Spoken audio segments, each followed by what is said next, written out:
Саламатсыздар ма, менің сүйікті көрермендерім? Менің арнама қош келдіңіздер. Бүгін мен сіздермен раушан гүлі болып жасалынатын тамаша гүлді мантының рецептімен бөліскелі отырмын. Мінекей өздеріңіз көріп отырғандағыдай дастарханның өте сәнді әрі тамаша манты болып шығады. Және де алдында менде бір көптеген мантылар жасаған болатымын. Сол жердегі қамырлардың да әдістерін мен сіздермен таныстырып өткен болатымын. Егер де сіздерге менің осы жасаған мантым ұнаған болса, комментария қалдырыңыздар. Және де өздеріңіз қандай манты жасап жатырсыздар, сол туралы да комментария қалдырсаңыздар болады. Бұл манты енді дастарханның сәні десем болады. Сүйікті менің көрермендерім, алдағы уақытта мен сіздермен көптеген тамаша рецепттермен бөлісетін боламын. Сол себепті менің каналымдағы колокольчикті басып тіркеліп қойыңыздар. Менің жаңадан шыққан рецепттерімді жіберіп алмас үшін. Ең бірінші біз қызылшаны шикі күйінде терканың үлкен жағыменен өткізіп аламыз.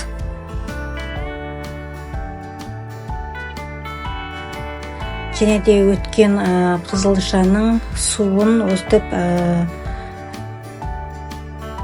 фильтрлеп суын алып аламыз. Теркамен өткізсеңіз де болады, блендермен өткізсеңіз де болады. Яғни осы суға біз қазір ең бірінші тұз саламыз. Чайный ложка тұз және де жұмыртқа. Бұл жерде мен 2 жұмыртқа қостым және де 80 грамм су қостым.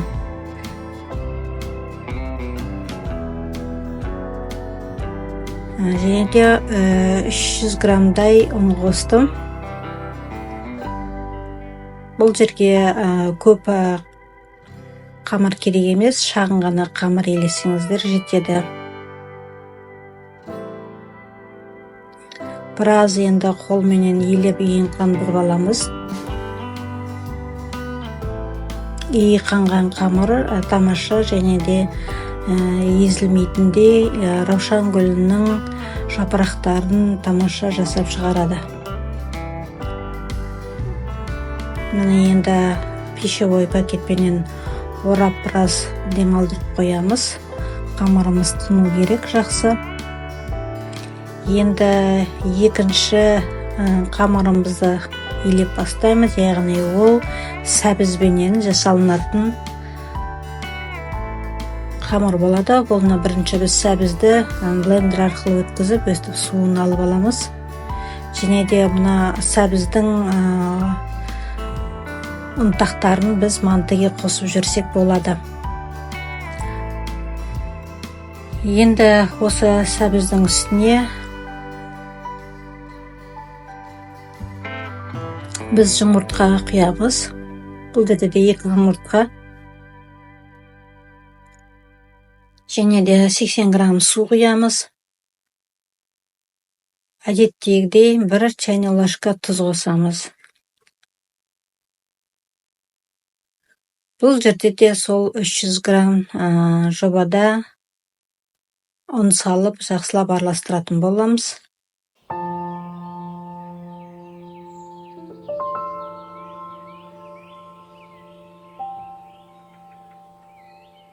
Бізге сәбіздің қамыры мен қызылшаның қамыры көп үлкен керек емес. Ең бастысы бізге жасалынатын ақ қамырымыздың үлкен болу керек. Міне енді осы қамырымызды пищевой пакетке орап, тындырып қоямыз.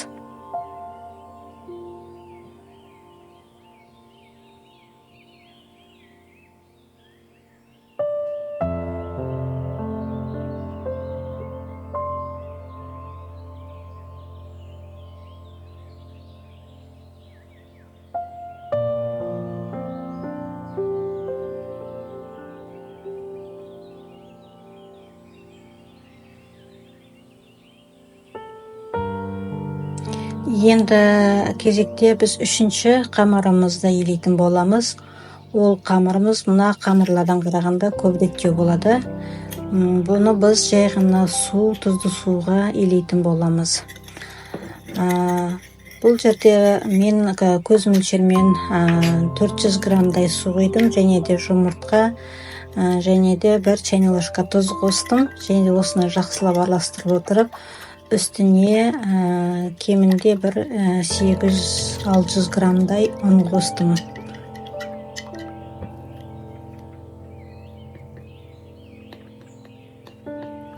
Бұл ақ қамыр болып есептелінеді.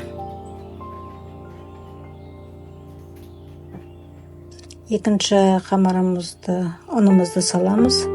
Және де өстіп, жақсылап иілеп, ең қандырамыз. Мен енді біраз ең қандырдым. Біраз иленген қамыр жыртылмайтын болады. Менің мына жерде қамырым өте қатты болды. Жұмсақ қылсаңыздар да болады. Менікі қатты болып шықты. Енді бұны пищевой пакетпен орап қойып қоямыз. Қамырымыз тыну керек. Біз енді 3 қамырымыздың 3-еуі дайын болды. Енді бұларды біраз уақытқа тындырып қойып қоямыз.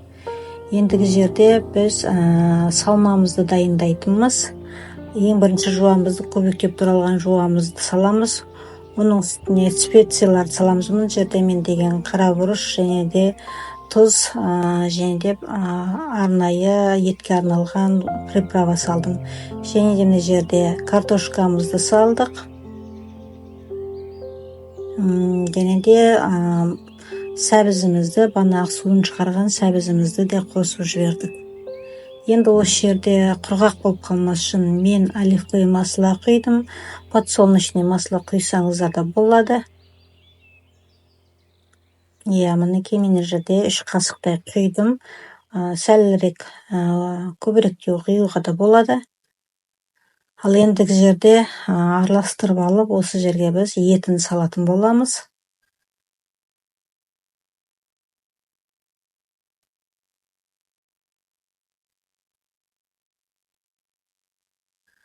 Толығымен жақсылап араластырып болған соң, бұны мен ыдыстың кішілеу ыдысқа салып, ыңғайлы етіп қойдым.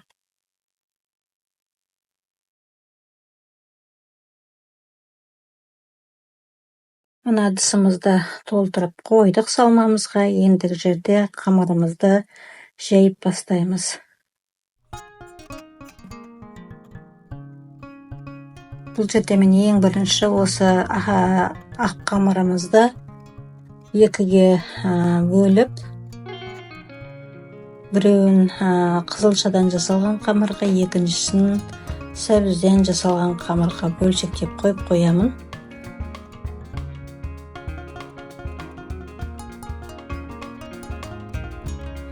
Менің ақ қамырым, мен сіздерге айттым, өте қатты болып келді. Жұмсақ қылып жасасаңыздар да болады. Осылай домалақтап аламыз да дайындап қойып қоямыз. Енді біз орап біраз тындырып қойып қоямыз. Ендігі жерде біз қызылшадан жасалған қамырымызды жаямыз.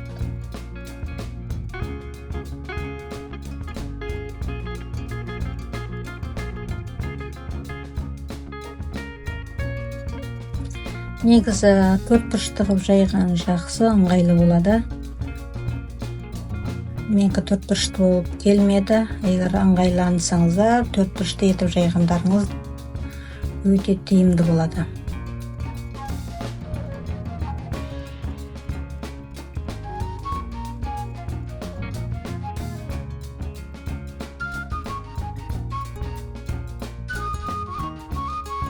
Ақ қамырымызды ортасына салып, стеклоны біз 2 жағын бір-біріне жапсырып, қолымызбенен домалақтаймыз.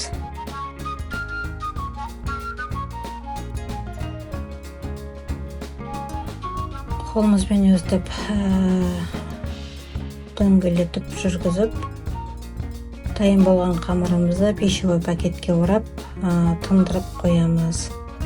Екіншісін дайындаймыз. Екіншісінде тоже осылай қолымызбен жапсырып алғанымыз дұрысырақ болады. Қолымызбен жабысқаннан кейін ары қарай қолымызбен домалақтап илеп, бұны да дайын болса пищевой пакетке орап қойып қоямыз.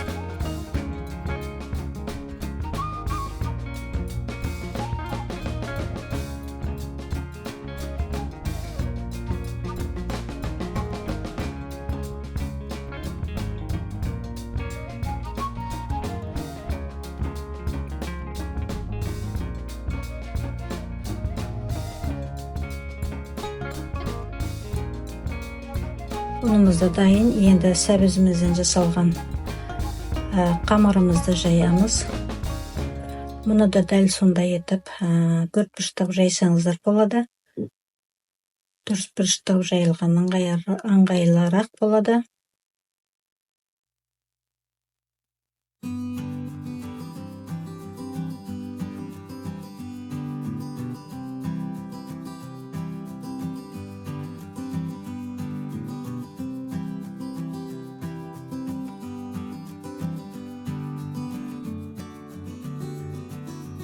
Артық жерін кесіп алып тастаймын мен.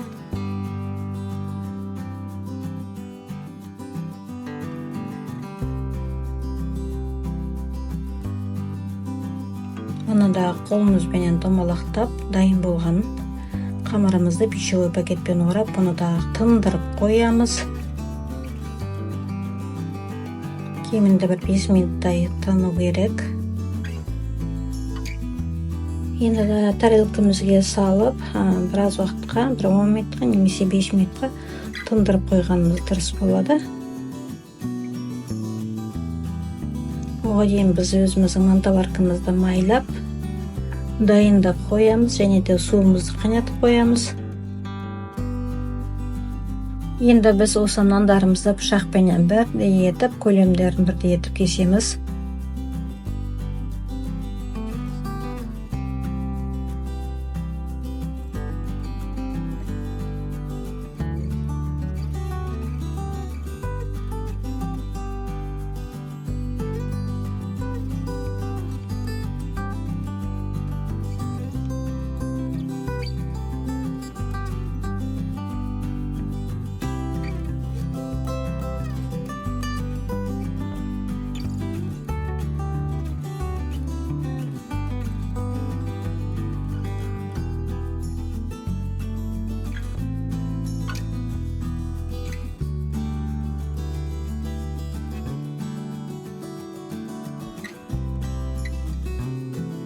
Дәл осылай етіп, бір рет алақанымызбен басып жіберіп, шаюға дайындап аламыз.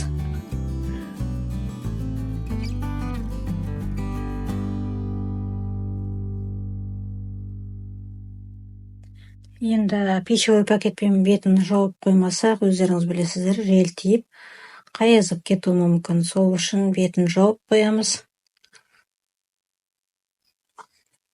Шетінен алып отырып жаямыз ендігі жерде. Міне осылай жайып, және де кәдімгі арнайы формамен сарысын қалдырып, ортасында сәбізіміздің осылай кесеміз.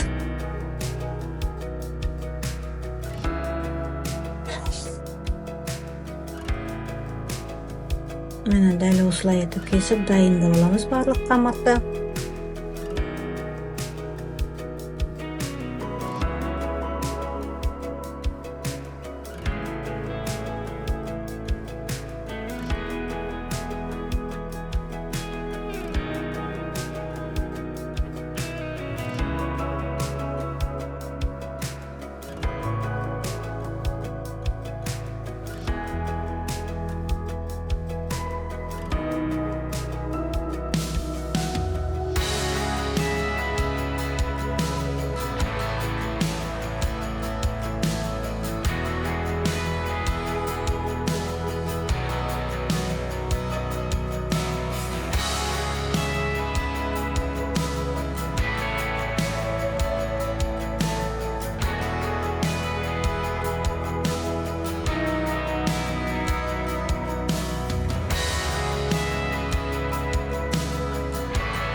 Енді қызыл қылшамызды дайындаймыз. Қызыл қылшадан жасалған қамырымызды өстіп бәрін бірыңғай етіп дайындап алып, сосын барып мантымызды шетінен түйіп отырамыз.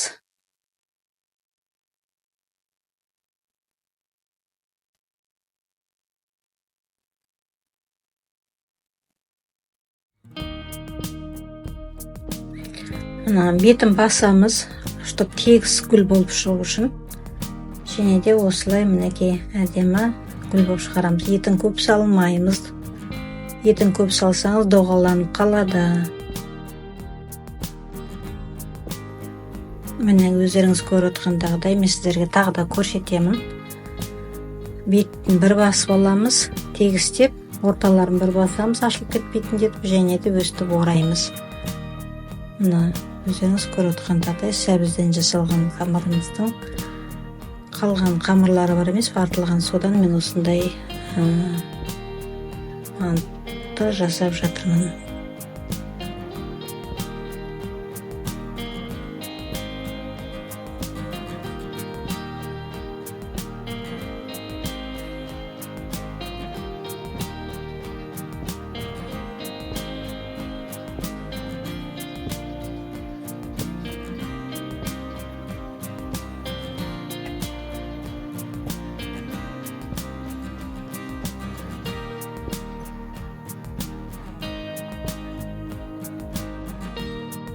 Мінекей менің сүйікті көрермендерім, менің раушан гүлмен жасалған қамырым, мантым дайын, яғни пісіп табаққа салып отырмын. Егер де менің осындай мантым сіздерге ұнаған болса, комментарий қалдырыңыздар. Және де алдағы уақытта мен сіздермен көптеген рецепттермен бөлісетін боламын. Сол рецепттерді жіберіп алмас үшін менің каналыма тіркеліп қойыңыздар. Колокольчикті басып тіркеліп қойыңыздар, достар.